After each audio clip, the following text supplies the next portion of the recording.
Today is about how I evaluate group work. As a teacher, I'm keeping notes, but I also have students evaluate themselves and each other. We have to report out at our school how kids work with each other, how their collaboration skills. So I have pulled 21st century work skills from the Iowa Corps to evaluate. And so these are the standards that I'm using. I've also put them in kid language, as you can see, but basically I'm on task. I discuss and work with my group. You construct the project and write the paper as a group. I can take constructive criticism, and you finish the project at mastery level. And I explain the difference. That's not just getting it done, but getting it done well. So the kids then have to check their name. I have my name, so if I want to make a note throughout the project, I can make an electronic form, and I have it instead of my random Post-its that get lost.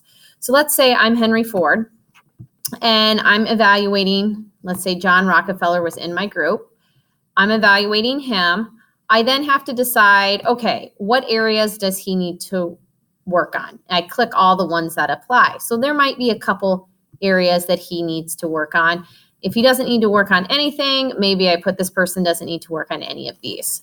For my scoring, the way our school does it is we have meeting the standard, partially meets the standard, doesn't meet the standard, and not enough evidence. We don't have a exceeding the standard for collaboration.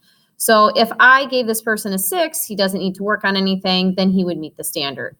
If I had to click maybe 4 and 5, maybe it's a partially meet. So that's how that works.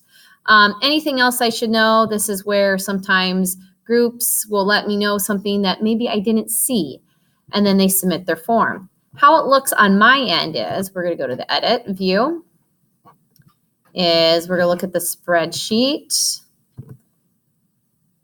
It comes in like this, and I can sort by group.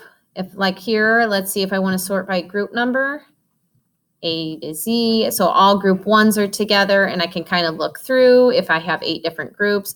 I can also sort by the group person. So let's see, I'm going to sort by their name. So Andrew Carnegie, looks like he had a lot of partial meetings and doesn't meeting. Looks like Henry Ford worked well with others.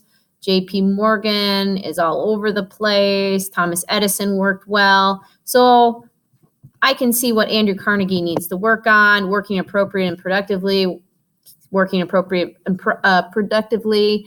And so I can kind of glance through this. Now, if the kids have a group of 4, they have to take it 4 times. So you have to submit the form for each person. I also have the kids evaluate themselves as well.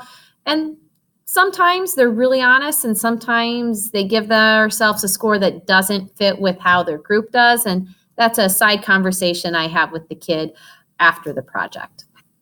All right, and that's kind of how I do group work.